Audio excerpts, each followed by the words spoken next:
몸을 갖고 있는 인간이 이 공간과 어떻게 관계를 맺을 것인가를 규정하는 가장 작은 액션이 의자예요. 그렇기 때문에 모든 건축가들은 꿈이 있어요. 자기의 어떤 철학을 드러낼 수 있는 의자를 디자인하는 것. 네, 안녕하세요. 왓슨 여러분. 오늘은 의자에 대한 얘기를 좀 나눠보려고 합니다.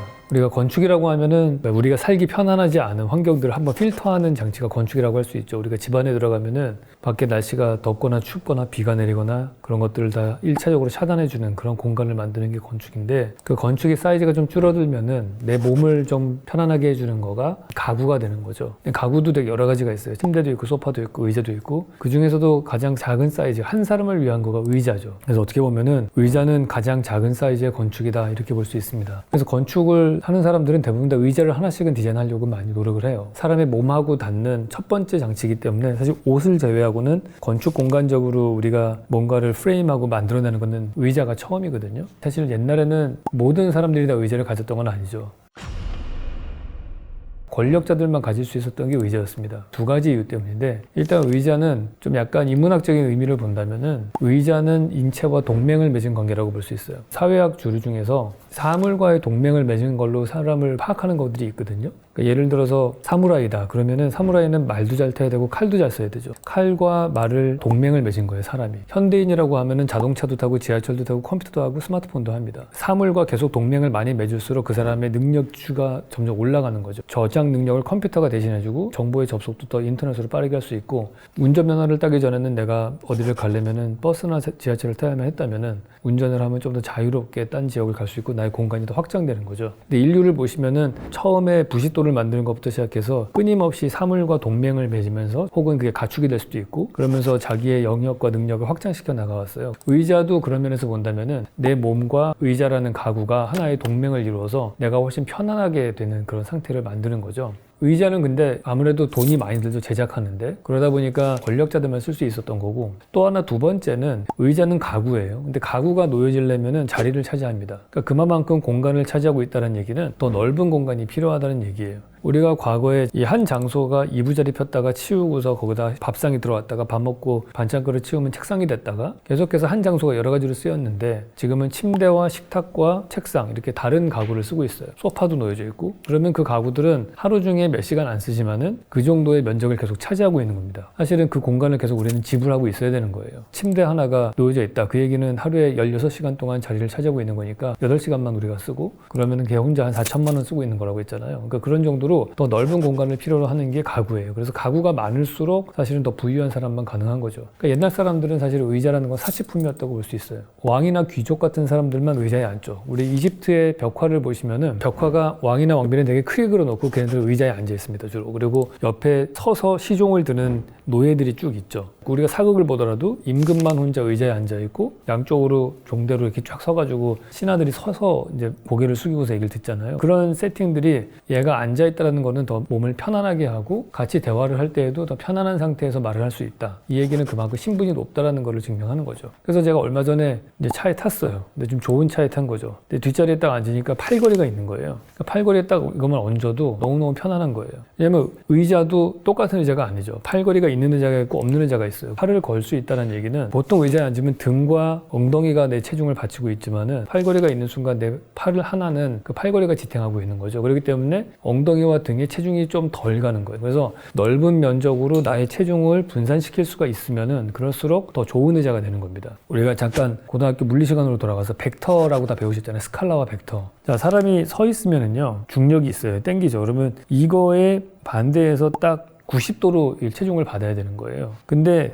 내가 만약에 의자에 앉는다, 이렇게 앉으면 어떻게 됩니까? 이면과 이면이 분산해서 받는 거죠. 그래서 힘을 얘도 받지만은 얘도 받는 거예요. 이쪽으로 이렇게 분산시켜서. 만약에 여기 팔걸이까지 있다, 그러면 더 많이 분산돼서 받는 거죠. 여기도 받고 여기도 받고 이런 식으로. 비행기 타면은 이코노미석에 가면은 의자가 일단 팔걸이도 없거니와 의자가 뒤로 많이 안 제껴지잖아요. 그러니까 뒤로 많이 제쳐질수록 더 좋은 의자인 거예요. 더 비싼 의자. 왜냐면 그만큼 면적을 더 많이 차지하잖아요. 그래서 퍼스트 클래스 가면은, 비즈니스 클래스도 요즘엔 그렇잖아요. 이렇게 쫙 일자로 펴가지고 누울 수 있는 의자가 돼 있어요. 그런 걸로 이제 부의 격차로 공간이 나오는 거죠.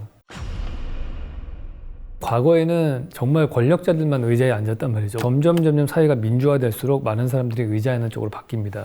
그걸 뭘 보면 알 수 있냐면은 피라미드가 지었던 시절이나 지구라트가 있었던 신전 이런 때 제가 좋아하는 영화 중에 아포칼립스라는 영화 있어요. 그거 보시면은 T칼의 피라미드 같은 게 나오는데 신전의 꼭대기에는 제사장이나 왕들만 딱 앉아 있어요. 나머지 사람들 다 밑에 서서 올려다본단 말이죠. 그러니까 한두 명만 의자에 앉아 있었어요. 왕족들만. 언제부터 야외에서 많은 사람들이 의자에 앉기 시작했느냐? 제가 아는 관점에서는 그리스의 원형극장입니다. 그 반원형 모양으로 돼 있죠. 반원형이지만 보통 다 원형 극장이라고 얘기를 해요. 200 몇십 도 정도로 이렇게 돼 있죠. 여기는 보시면은 그리스 시대가 민주화된 사회잖아요. 그때부터는 보통 극장에서 그 많은 시민 관객들이 의자에 앉고 그리고 앞에서 얘기하는 사람들이 서서 이제 설명을 하는 거죠. 그러니까 그것만 보더라도 더 민주화된 사회라는 걸 알 수가 있어요. 얘기를 듣는 사람들이 과거엔 서서 듣다가 지금은 앉아서 듣고 말하는 사람이 서 있고 위에서 이렇게 내려다보는 시선으로 돼 있죠. 듣는 사람들이. 또 하나는 거기서 더 발전을 하잖아요. 로마 시대에 가면은 콜로세움이라고 만들어지죠. 콜로세움은 의자가 5만 개나 있어요. 이 극장 안에. 5만 명이나 되는 사람들이 다 앉아가지고 봐요. 근데 그 5만 명이 되는 의자 중에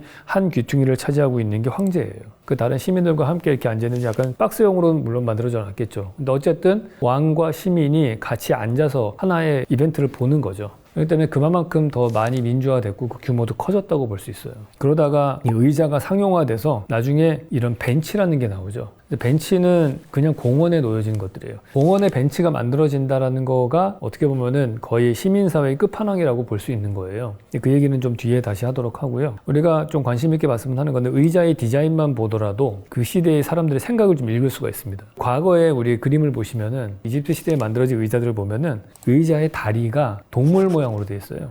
왜 그러냐 하면은 토테미즘이라고 다 들어보셨을 거예요. 그러니까 어떤 한 부족이 특정한 동물이나 식물을 숭배하는 거예요. 보통 일반적으로는 그 지역에서 강력한 동물들을 숭배한다고 해요. 대부분 다 곰 아니면 호랑입니다. 곰은 보통 추운 지방, 왜냐하면은 추운 지방은 우리가 북쪽으로 갈수록 북극곰도 있잖아요. 그러니까 곰은 아주 추운 데부터 살 수가 있거든요. 그래서 북방 쪽 사람들은 곰을 숭배해요.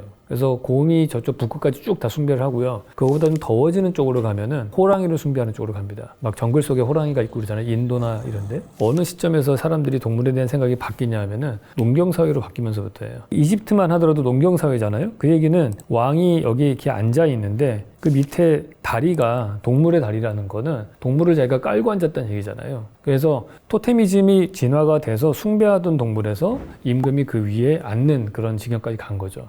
동물 뭐 얼굴로 되고 밑에 사람의 모습으로 되는 그런 반인 반수의 캐릭터들이 나오잖아요. 이제 그때가 그 경계쯤인 거예요. 근데 거기서 더 발달해서 그리스를 가잖아요. 그리스 정도 되면은 이제는 신의 모습도 인간의 모습이고 그러면서 디자인에서 그 다리의 모양이 미니멀하게 동물의 문양이 빠집니다. 완전히 이제 동물과 격리된 상태로 가기 시작을 하는 거죠. 그 다음부터는 이제 동물의 문양 같은 것들이 거의 없다가 최근에 와서는 어느 지경까지 갔냐면 근대에 와서는 완전히 산업화된 재료를 쓰기 시작을 하는 거죠.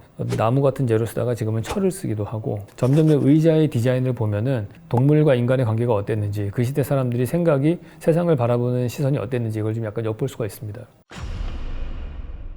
한국은 사실은 근데 그렇게 의자 문화가 크게 발달하진 않았죠. 왜 그러냐면 몇 가지 이유가 있는데 저는 두 가지가 떠오르는데 문화인류학적으로 봤을 때에는 첫 번째는 우리는 북방민족의 후예잖아요. 단군 신화를 보면은 곰이 우리를 계승한 걸로 나왔던 얘기는 남방보다는 북방계 쪽이 많은 거예요. 그럼 북방 사람들은 유목민족, 몽골족 이런 사람들은 계속 이동을 해야 되니까 의자를 둘 수가 없죠. 정착되어 있는 곳이 아니기 때문에 가구가 발달하지 않았고 그런 의미에서 우리는 전통적으로 의자는 좀 발달하지 않았을 거라는 생각이 들고 우리나라의 후기에 오면은 이제 온돌이 발달하다 보니까 온돌이라는 난방 시스템 자체는 어떠냐면은 이게 방바닥이 제일 따뜻하잖아요. 그러니까 겨울에 최소한의 땔감으로 제일 따뜻하게 지낼 수 있는 방법은 온도를 떼고 방바닥에 바짝 붙어야 되는 거예요.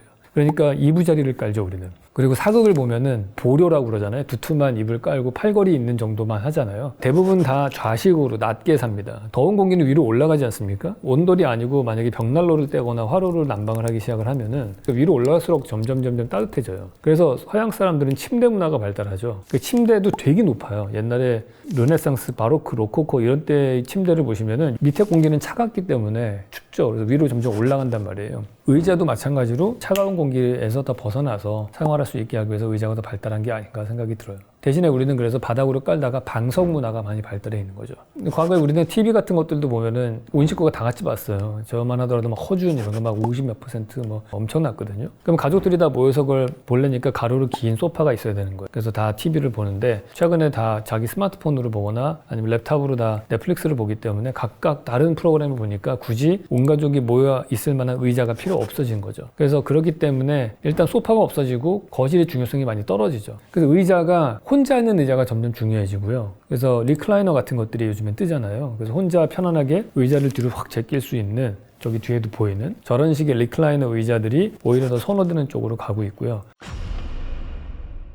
아까 제가 의자가 왕만 앉다가 그리스의 원형극장에서 시민들이 앉다가 로마의 콜로세움에 더 많은 시민들이 앉다가 더 오다 보면은 그 극단으로 가는 게 결국에는 공원의 벤치예요. 공원이라는 것도 과거에는 없었는데 공원이 생긴 배경을 보시면은 최초의 공원은 1637년도에 하이드파크입니다. 근데 그 당시의 풍토가 영국이 상업이 점점 발달을 하면서 상인들이 돈을 많이 벌고 귀족들이 부를 쟁취하게 되면서 왕의 권력들을 견제하기 시작했어요. 왕이 사냥터로 쓰던 땅을 시민들에게 개방하는 공원으로 바꾼 겁니다. 그러면서 그 당시의 풍토를 보면은 1688년도에 명예혁명도 성공하고 그러잖아요. 시민으로 많이 권력이 내려왔고요. 그런데 시민들이 보통 일반적인 사람들은 공장 가서 일했다고 하는데 이제 귀족들이 주로 산책을 했다고 그래요. 그래서 그 귀족들이 산책을 하면서 일반 시민들도 앉을 수 있는 의자들이 놓여지게 됩니다. 그게 벤치죠. 되게 제가 인상 깊었던 거가 덴마크 코펜하겐에 가서 공항에 내려가지고 가방을 딱 찾는데 그 가방을 찾을 때 옆에 벤치가 하나 딱 놓여져 있어요. 그 코펜하겐의 유명한 한 100년도 넘은 디자인을 가지는 벤치예요. 그게 마치 그 뉴욕의 옐로우 캡이라든지 영국의 빨간색 전화부스 같은 그러한 상징성을 가지는 의자더라고요. 그게 이 시민사회가 얼마나 성숙했나를 보여주는 거죠. 아직까지 대한민국에는 서울이라는 도시 혹은 어떤 도시를 상징하는 그러한 벤치가 없어요. 벤치의 숫자도 되게 적죠. 브로드웨이에 950m 구간의 벤치는 한 170개가 있는데 신사동 가로수길에는 벤치가 3개밖에 없거든요. 이런 것들이 그 얼마나 시민사회가 성숙했는가 그거를 보여주는 척도이기도 합니다. 제가 최근에 그래서 테헤란로에 벤치 놓기 운동 같은 거에 참여한 적이 있어요. 강남구랑 같이 한 캠페인이 세상의 모든 벤치라는 게 있는데 그때 만든 벤치가 따로 또 가치라는 벤치가 있습니다. NC 소프트 사옥 앞에 그 폴바셋 앞에 가면 있어요. 좀 뭔가 다양한 이러한 시도들이 있을 수 있는 벤치들이 이 사회에 많아지면 그만큼 더 우리나라 사회가 더 좋은 사회가 되고 공통의 추억을 가지는 그런 사회가 되는 거겠죠. 그러니까 건축은 크게 보면은 사실은 사람을 담는 그릇이거든요. 몸을 갖고 있는 인간이 이 공간과 어떻게 관계를 맺을 것인가를 규정하는 가장 작은 액션이 의자예요. 그렇기 때문에 모든 건축가들은 꿈이 있어요. 자기의 어떤 철학을 드러낼 수 있는 의자를 디자인하는 것. 알바 알토의 의자도 있고 르코르비제도 있고 미스 반델로도 있고 다 있습니다. 제가 건축가가 디자인한 의자 중에서 제일 좋아하는 게 미스 반델로의 의자예요. 바르셀로나 체어라고 스페인 바르셀로나 파빌리온이라고 바르셀로나의 독일 전시관이 있었는데 거기다가 놓은 의자예요. 근데 진짜 앉아보면 제일 편하네요. 그 이유가 의자 앉는 이 바닥이 지면에서부터 낮습니다. 그 얘기는 내 체중이 훨씬 더 다리에 많이 실려요. 편안하게. 엉덩이에 체중이 좀 덜 실리면서 의자 등받이가 뒤로 많이 제껴져 있어요. 제가 앉아본 의자 중에서 제일 편안한 그런 의자였던 것 같아요. 르코르비제의 의자는 되게 모양은 멋있는데 앉으면 불편해요. 못 일어나. 이제 일어날 때 되게 힘들어요. 팔걸이가 너무 이렇게 높게 있고 형태적으로는 멋있는데 그리고 그 프랭크 게리라는 건축가 그 사람의 의자를 어떻게 만들었냐면 골판지를 잘라가지고 옆으로 쫙 세워가지고 그런 의자를 만들었어요. 제가 기억하는 유명 건축가들의 의자는 그 정도가 다인 것 같아요. 저는 그래서 벤치를 만들었죠. 따로 또 가치라는 벤치를. 그게 저의 의자입니다. 네. 그러니까 제가 그 의자를 만든 컨셉은 딴 게 아니고 혼자 앉는 거라기보다도 벤치와 의자의 중간이에요.